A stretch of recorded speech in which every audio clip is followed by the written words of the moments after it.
Early 1943, airfields across the flat, damp landscape of East Anglia, England, began to fill with a new kind of weapon and a new kind of warrior. The weapon was the Boeing B-17 Flying Fortress, a four-engine heavy bomber that bristled with 13.50 caliber machine guns. The warriors were the young men of the United States 8th Air Force. They were brash, confident, and utterly convinced they were about to change the nature of war itself. Unlike their British allies, who had resorted to the brutal, barbaric practice of bombing German cities at night, these Americans saw themselves as surgeons, not butchers. They were the practitioners of a new religion, the gospel of daylight precision bombing. At the heart of their faith was a top-secret technological marvel, a 50-pound mechanical brain of gears and gyroscopes that promised to make bombing as accurate as rifle shooting. It was called the Norden bomb sight. And with it, they believed they could fly into the heart of the Third Reich, protected by an invisible shield of firepower, and dismantle the German war machine factory by factory with the precision of a scalpel. This was the theory. The reality would prove to be far more complex and infinitely more bloody. The Norden Mark 15 bomb sight was, without exaggeration, one of the most secret and expensive military projects of its time. Invented by a reclusive Dutch engineer named Carl Norden, who had immigrated to the US, it was a breathtakingly complex mechanical analog computer. Within its black metal housing lay an intricate universe of nearly 2,000 hand-machined parts, gears, mirrors, gyroscopes, spirit levels, and a powerful telescopic sight. Its purpose was to solve a complex physics problem in real time: how to hit a stationary target from a moving platform miles above the Earth. The bombardier, peering through the telescope, would input the aircraft's speed, altitude, and the estimated wind drift. The Norden's internal gyros would stabilize the view, creating an unshakable image of the target below, while its clockwork brain calculated the precise millisecond moment to release the bombs. In the hands of a skilled operator, under perfect conditions, its accuracy was astonishing. The secrecy surrounding it was absolute. Bombardiers swore a personal oath to protect it with their lives, and a built-in thermite charge was ready to melt its intricate guts into a useless lump of metal. This intense secrecy fueled a powerful myth that permeated the entire U.S. Army Air Forces. The phrase that came to define this myth, likely originating from the Norden Company's own marketing, was able to drop a bomb into a pickle barrel from 20,000 feet. It was a wild exaggeration, but it captured the imagination of the public and, more importantly, the military leadership. Generals like Henry Hap Arnold and Ira Eaker, the commander of the 8th Air Force in England, genuinely believed that the Norden offered a moral and strategic alternative to the RAF's nighttime area bombing. They had seen the horrific results of the Blitz on London and the firestorm in Hamburg, and they were determined to wage a cleaner war. Their vision was of a truly American way of war, technologically superior, efficient, and morally upright. They would not target civilians. They would destroy the enemy's ability to wage war at its source, taking out specific factories, railroad yards, and submarine pens while sparing the surrounding population. This profound faith in the Norden was not just a strategy, it was a moral crusade. This belief in technological precision gave birth to the doctrine of the self-defending bomber. The theory, developed at the Air Corps Tactical School in the 1930s, was that a formation of heavily armed bombers, like the B-17, could fly deep into enemy territory without fighter escort and defend itself. And on paper, the B-17 looked the part. The G model, the most common variant, was a true flying fortress, bristling with 13.50 caliber M2 Browning heavy machine guns. These weapons, firing a bullet the size of a man's thumb at over 800 rounds per minute, were the best aerial weapons of the war. To maximize this firepower, the USAAF developed the combat box, an intricate three-dimensional formation of 18 to 21 bombers, staggered in altitude and position to create a 360-degree overlapping network of defensive fire. Strategists envisioned these formations as indestructible flying hedgehogs. In theory, no fighter could approach the box without flying through a maelstrom of fire from dozens of guns. This was the invisible shield of American strategy, a belief that firepower and formation flying, guided by the infallible Norden, would make them invincible. The human element of this machine was the 10-man crew of the B-17. They were, for the most part, shockingly young, with an average age of just 22. They were the pilot and co-pilot in the cockpit, the navigator and bombardier in the glass nose, the flight engineer manning the top turret, the radio operator and the 4 gunners, 2 in the waist, 1 in the ball turret on the belly, and 1 alone in the tail. For these men, life inside a B-17 at altitude was a unique form of hell. The temperature outside could drop to 60 degrees below zero, and while they wore electrically heated suits, frostbite was a constant threat. They breathed canned oxygen through rubber masks that would often freeze to their faces. The noise and vibration from the 4 massive engines were relentless. And then there was the fear. They were flying a 10-hour mission into the most heavily defended airspace in the world, knowing that their chances of completing their 25-mission tour were statistically less than 50%. Yet, in the early days of 1943, there was also an unshakable confidence, a brash American optimism. They believed in their plane, they believed in their guns, and they believed in each other. The first missions of the 8th Air Force in the summer of 1943 seemed to validate this confidence. The targets were relatively close: German U-boat pens and airfields in occupied France and the Low Countries. The Luftwaffe's response was fierce but manageable. The B-17s, flying in their tight combat boxes, fought their way to the target and back. Losses were within the acceptable range of 3 to 5% per mission. The gunners, who had been trained extensively in aerial gunnery schools in the U.S., were racking up kills. Stories of incredible durability spread through the bomber bases. B-17s were returning to England with entire sections of their tails shot away, with engines on fire, with hundreds of bullet and shrapnel holes. One famous bomber, Old Bill, returned from a mission with over 1,000 holes. This ruggedness, combined with the power of the .50 caliber guns, created a sense of invincibility. The crews believed the doctrine. They believed they could take care of themselves. But the German defenders of the Reich were learning. The Luftwaffe's veteran Experten quickly realized that attacking a combat box from the rear was a fool's errand. They were flying into a buzzsaw of concentrated fire. So they adapted. Led by brilliant tacticians like Egon Meyer of Jagdgeschwader II, they perfected the head-on attack. Diving from above, a Focke-Wulf 190 or Messerschmitt Bf 109 would race towards the bomber formation at a terrifying closing speed of over 600 miles per hour. The gunners in the nose of the B-17 had only a heartbeat to react. For the German pilot, it was a supreme act of courage, a nerve-shattering game of chicken. But it was brutally effective.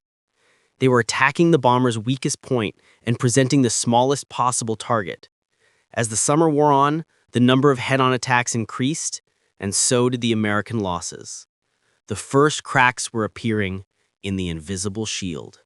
The first true test of the American doctrine came on August 17, 1943. It was a complex and ambitious twin-pronged mission deep into Germany. One force of B-17s was to attack the Messerschmitt aircraft factory in Regensburg, while another attacked the critical ball-bearing plants in Schweinfurt. The plan was for the Regensburg force to fly on to bases in North Africa, forcing the Luftwaffe to split its forces. But the mission was plagued by bad weather, which delayed the Schweinfurt force's takeoff. This gave the Luftwaffe time to refuel and rearm after attacking the Regensburg force, and then concentrate its full fury on the second wave of bombers. For the first time, the escorting American P-47 Thunderbolt fighters did not have the range to accompany the bombers all the way to the target. Once the little friends turned back, the bombers were on their own. What followed was a running 6-hour battle across the heart of Germany. The Luftwaffe threw everything it had at the unescorted bombers. They attacked in waves, using their perfected head-on passes, but also introducing new weapons like air-to-air rockets. The American gunners fought back with incredible bravery, filling the sky with tracer fire, but they were overwhelmed. B-17s began to fall from the sky in sickening numbers. The combat boxes, which had seemed so strong, began to break apart as damaged planes fell behind, becoming easy prey for the circling German fighters. The raid was a disaster. The 8th Air Force lost 60 heavy bombers that day, 36 from the Schweinfurt force and 24 from the Regensburg force. That was 600 men, a casualty rate of over 20%. It was a brutal warning that the American doctrine was flawed. But the High Command, blinded by their faith in precision bombing, doubled down. They believed the doctrine was sound. They just needed to send more bombers. This decision set the stage for the ultimate catastrophe. That catastrophe came 2 months later, on October 14, 1943, a day that would be forever known as Black Thursday. The target, once again, was the ball-bearing factories of Schweinfurt. This time, the 8th Air Force sent a massive force of 291 B-17s, and once again, their P-47 escorts could only accompany them part of the way. As the last of the little friends waggled their wings and turned back for England, the bomber crews knew they were alone. One pilot later recalled, "It was the loneliest feeling in the world." And then the Luftwaffe appeared. It was a perfectly orchestrated ambush. Over 300 German fighters, a mix of single-engine Bf-109s and FW-190s, and twin-engine Zerstreue heavy fighters were vectored in to attack the bomber stream in relentless waves. The head-on attacks began, and the sky turned into a charnel house. The sheer ferocity of the German assault was unlike anything the Americans had ever faced. The Germans attacked with a cold, calculated fury. They fired their 20mm cannons and rockets from outside the effective range of the bomber's 50 caliber guns, then swooped in for the kill. The combat boxes, which were supposed to be indestructible, were systematically dismantled. A navigator on the mission, Lieutenant John C. Morgan, described the scene. The sky was filled with fighters that came through us in waves of 20 and 30 at a time. It was a coordinated, controlled attack. They weren't just individuals, they were a team, and their business was to kill us. B-17s were exploding in midair, their wings torn off, their crews desperately trying to bail out of spinning, burning wreckage. The intercoms were filled with the screams of the wounded and the dying. Of the 291 bombers that set out that morning, a staggering 60 were shot down over Germany. Another 17 were so badly damaged they were scrapped upon return. In one afternoon, the 8th Air Force lost over 600 of its most highly trained airmen. Black Thursday was more than a defeat. It was the utter repudiation of the American air war strategy. The self-defending bomber was a myth. The invisible shield had been shattered. The daylight bombing campaign was halted. The American gospel of precision had failed. While the Americans were chasing the dream of the pickle barrel, their allies in the Royal Air Force were pursuing a strategy born from a much darker, more pragmatic philosophy. The man who embodied this philosophy was Air Chief Marshal Arthur Harris, the unyielding and iron-willed leader of RAF Bomber Command. Known to his men and the public as Bomber Harris, he was a figure of controversy, reviled by some as a war criminal, revered by others as the man who broke Germany's will to fight. His philosophy was forged in the fires of the Blitz, the German bombing campaign that had terrorized London and other British cities in 1940 and 1941. Harris had witnessed firsthand the effect of urban bombing, and he was determined to repay the favor tenfold, with interest. He had absolutely no faith in the American concept of surgical strikes, which he derisively called panacea. In his view, trying to hit a single factory from 5 miles up was a fool's errand. Harris believed in total war. His strategy was simple, brutal, and terrifyingly clear.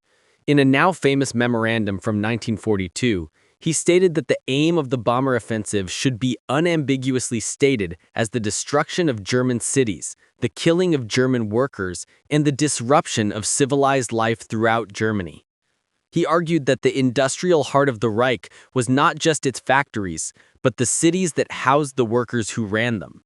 By systematically obliterating these cities, one by one, he believed he could cripple production, destroy morale, and force the German state to its knees.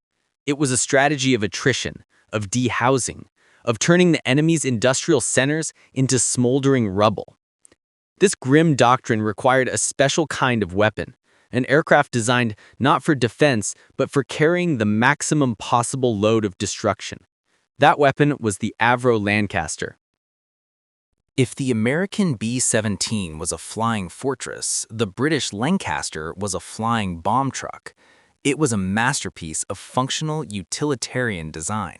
It had fewer defensive guns than the B-17, typically 8 to 10 smaller .303 caliber machine guns, and a smaller crew of 7. But what it lacked in defensive firepower, it made up for with its cavernous, uninterrupted 33-foot bomb bay. This allowed it to carry an astonishing payload. A standard Lancaster could lift 14,000 pounds of bombs, almost 3 times that of a B-17 on a long-range mission. And specially modified Grand Slam Lancasters could carry the colossal 22,000-pound earthquake bomb, the heaviest conventional bomb of the entire war. The Lancaster was not designed to fight its way to the target. It was designed to deliver an overwhelming punch under the relative safety of darkness. The crews who flew it were a special breed, a mix of British, Canadian, Australian, and other Commonwealth airmen who faced a different, more insidious kind of terror than their American counterparts, the lonely, invisible war against the German night fighters. The ultimate and most horrific application of Harris's doctrine came in the last week of July 1943. It was codenamed Operation Gomorrah, a multi-day, round-the-clock assault on the port city of Hamburg. It was here that the RAF unveiled a new secret weapon that would prove just as decisive as any bomb. It was codenamed Window, and it was deceptively simple. Bundles of aluminum foil strips precisely cut to match the wavelength of the German Würzburg ground control radar. When dropped from the bombers, these strips filled the air with thousands of false echoes, completely blinding the German radar operators. The Kammhuber line, the sophisticated chain of radar stations that had been so effective against night bombers, was rendered instantly useless.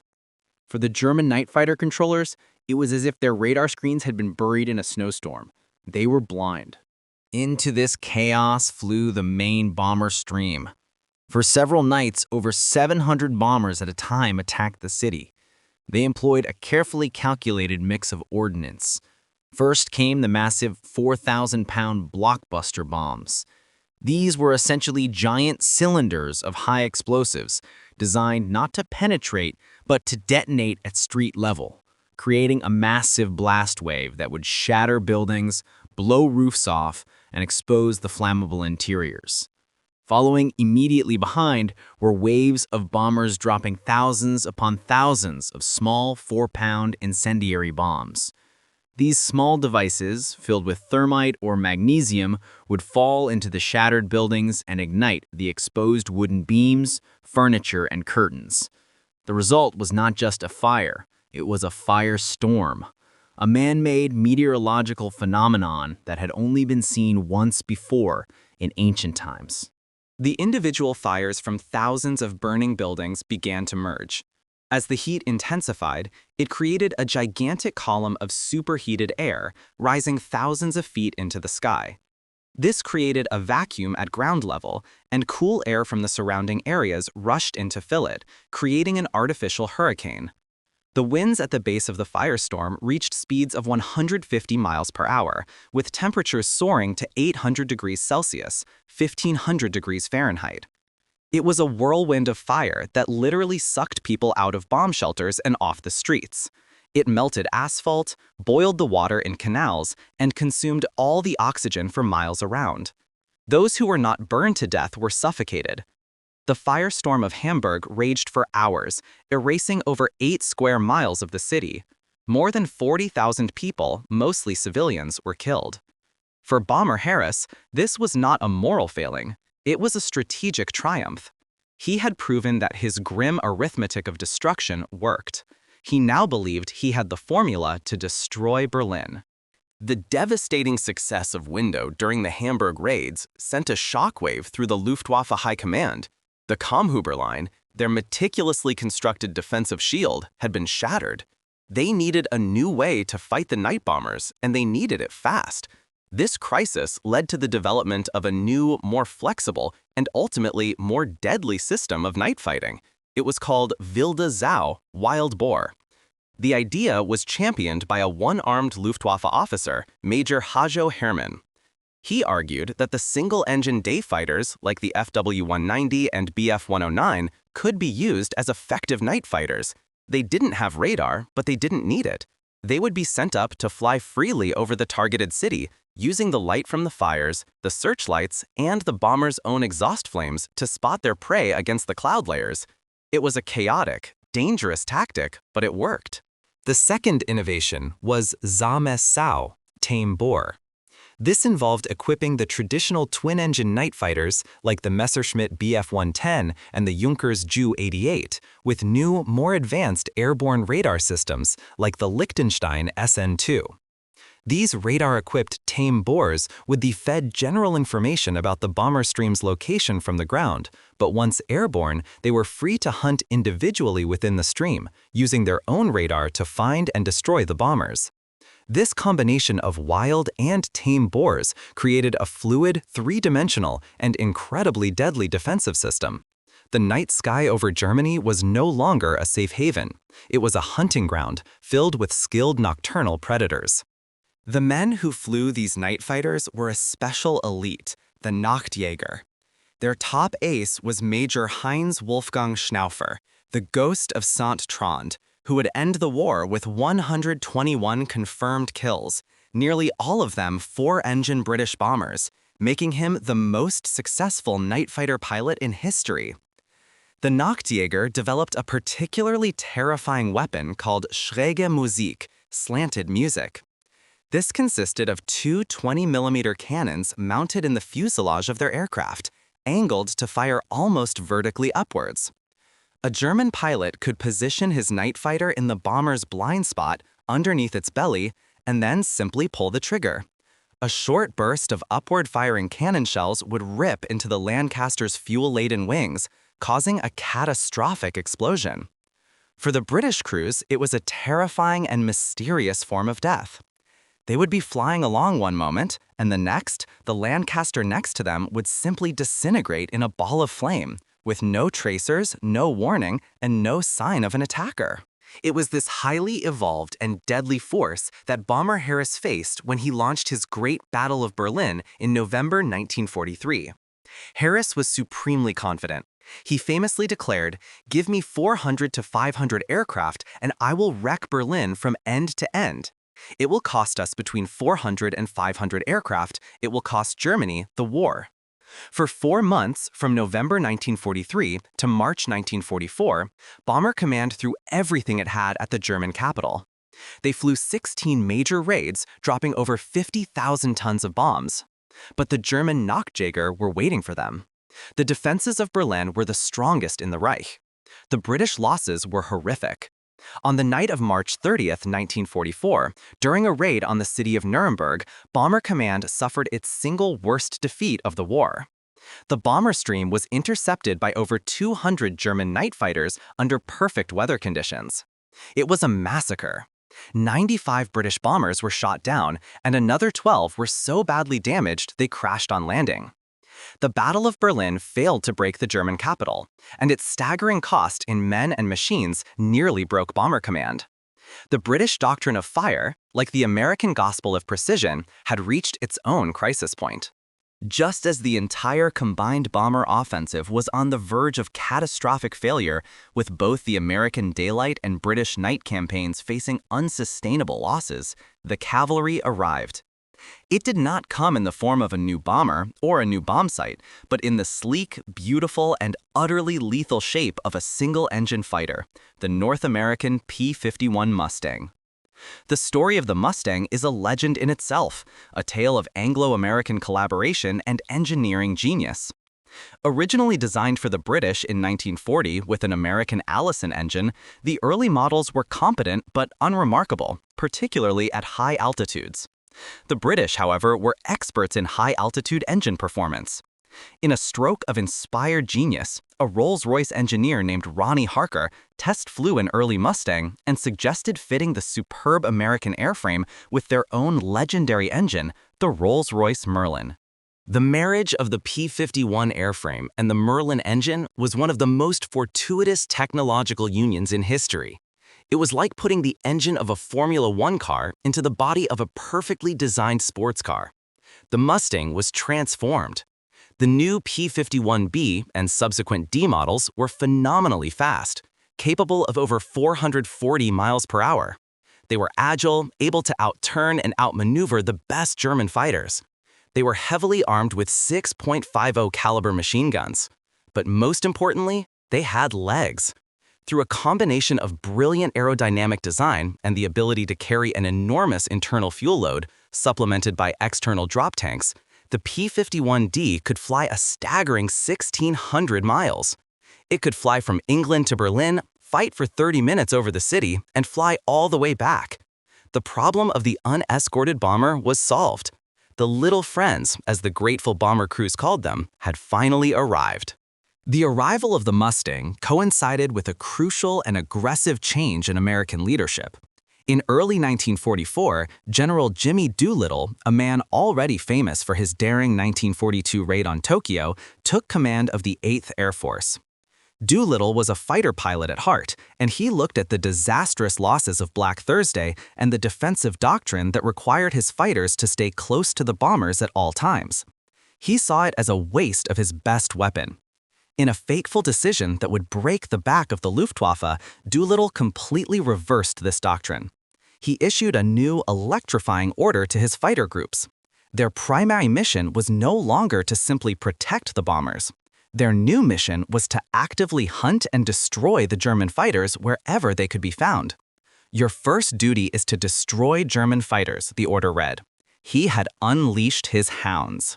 This new strategy turned the entire air war on its head. The bombers were now, in effect, the bait. Their purpose was to fly deep into Germany and force the Luftwaffe to come up and fight.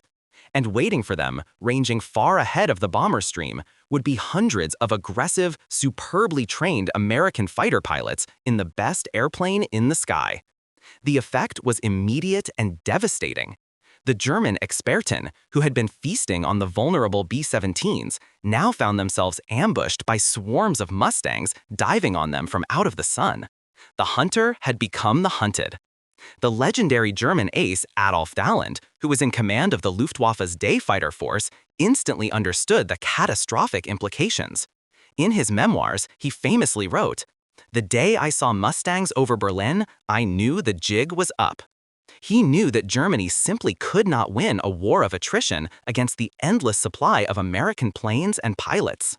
The ultimate test of this new strategy came in the last week of February 1944, a series of massive raids that became known as Big Week. The goal was to cripple German fighter production by attacking aircraft factories deep inside the Reich. For 6 consecutive days, the 8th Air Force sent waves of over 1,000 bombers a day, escorted by nearly 1,000 fighters, including the new long-range P-51s. The Luftwaffe had no choice but to rise and fight to defend its own nests.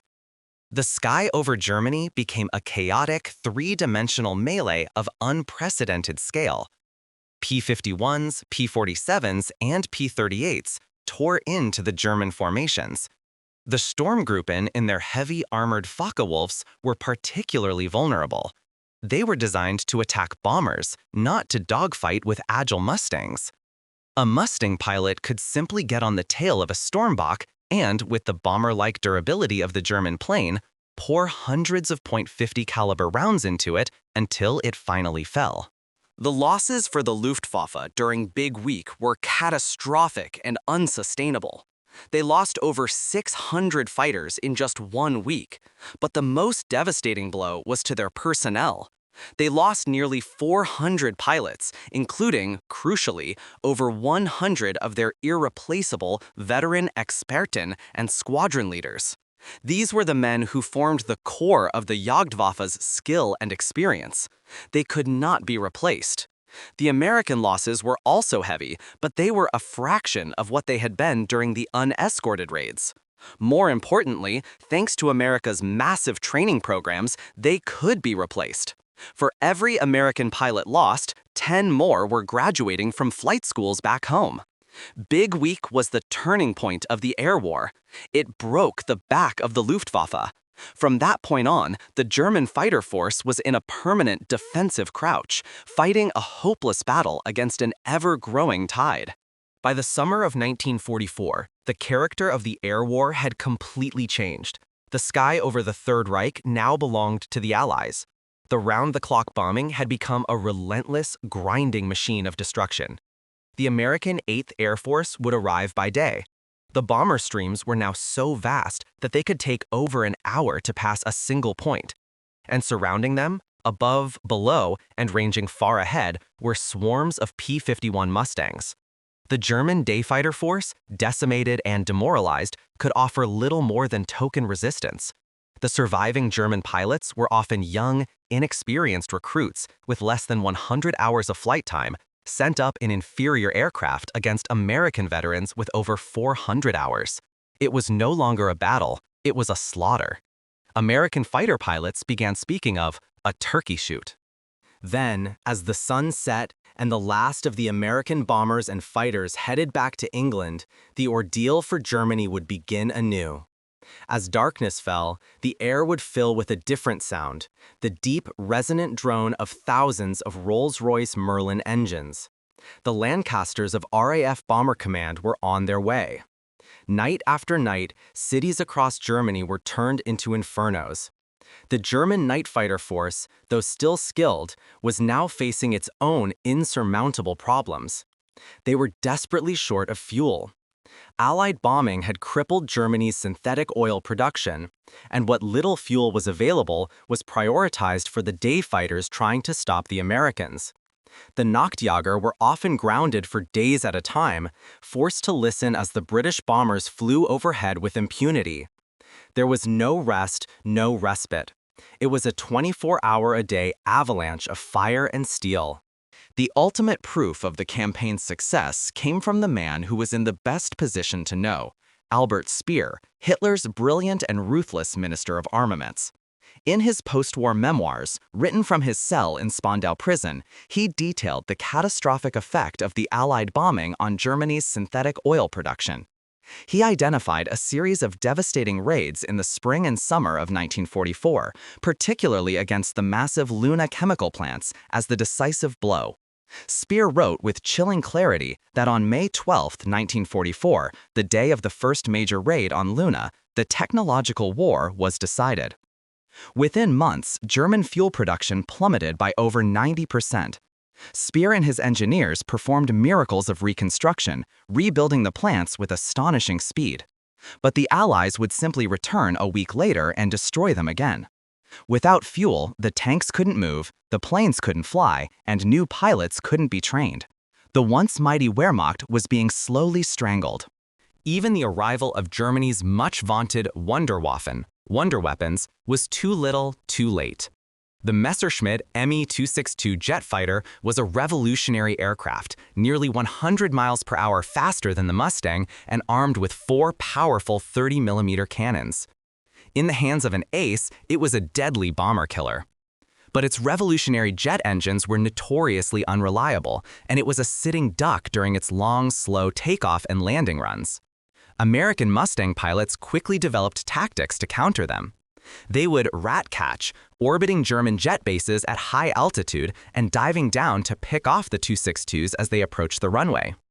Furthermore, the jets were just as thirsty for fuel as the piston engine fighters, if not more so. There were never enough of them, and they never had enough fuel to fly.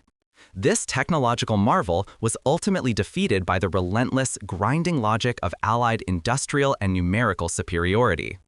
The final blow to the Luftwaffe came from the ground. As the Allied armies advanced across France in the summer and fall of 1944, they captured the Germans' forward fighter bases and, more importantly, their early warning radar stations. This effectively blinded the German air defense system. They could no longer see the bomber streams coming from hundreds of miles away. By the time their fighters could scramble into the air, the American Mustangs were already waiting for them. The situation became so desperate that the Luftwaffe resorted to Zammischwein, tame pig, where they would literally try to follow the returning American bombers back to their bases in England and shoot them down as they tried to land. It was a sign of a once proud Air Force reduced to guerrilla tactics.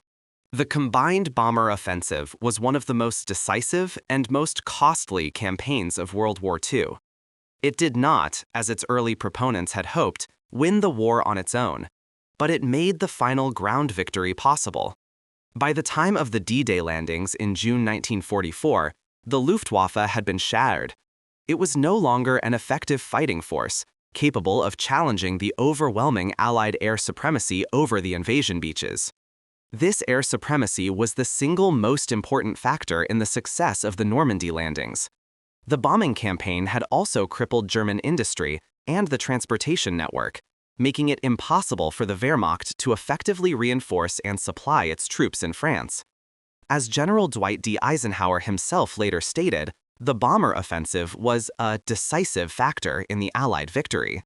But this victory came at a horrific price. The human cost for the air crews was staggering. Over the course of the campaign, RAF Bomber Command and the U.S. 8th Air Force lost a combined total of over 20,000 heavy bombers. More than 160,000 Allied airmen were killed, wounded, or captured. The casualty rate for bomber crews was, for much of the war, the highest of any branch of the armed forces. An American B-17 crewman had only a 1 in 4 chance of completing his 25-mission tour unscathed. An RAF Lancaster crewman had it even worse. Their chances of surviving their 30-mission tour were less than 1 in 5. These young men lived with the constant, intimate presence of death. They would have breakfast with a crew, and by dinner, that crew's beds would be empty. The moral legacy of the campaign remains controversial to this day. The American ideal of precision bombing, embodied by the Norden bombsight, proved to be largely a myth in the face of flak, enemy fighters, and the ever-present European weather. Post-war analysis showed that only about 20% of the bombs dropped by the 8th Air Force landed within 1,000 feet of their aiming point. Many American raids, despite their best intentions, resulted in widespread civilian casualties. The British policy of area bombing, particularly the firebombing of cities like Hamburg and, most infamously, Dresden in the final months of the war, raises profound and uncomfortable questions about the nature of total war. Was the deliberate targeting of civilians, even in the service of a just cause, a war crime? Bomber Harris remained unrepentant to the end of his life, steadfastly arguing that his campaign had shortened the war and ultimately saved more lives than it cost. It is a debate that continues and will continue as long as history is written. In the end, the story of the combined bomber offensive is the story of two different nations with two radically different philosophies, united in a common, brutal cause. It's a story of incredible technological innovation, from the Norden bombsight to the Lancaster bomber, from the P-51 Mustang to the Me-262 jet. It's a story of strategic blunders and brilliant adaptations, of blind faith and harsh lessons learned in blood. But most of all, it is a story of human courage and endurance on all sides. It's the story of the American bombardier, freezing at 25,000 feet, trying to hold his crosshairs steady while his plane is being torn apart by flak. It's the story of the British tail gunner, alone in his plexiglass turret, scanning the blackness for the telltale flicker of a night fighter's exhaust. And it's also the story of the German pilot taking off in his Focke-Wulf, knowing that he is flying against impossible odds in a desperate final defense of his homeland. It was a brutal, bloody, and complex chapter of the war, a relentless storm of fire and steel that day after day and night after night ultimately broke the back of the Third Reich.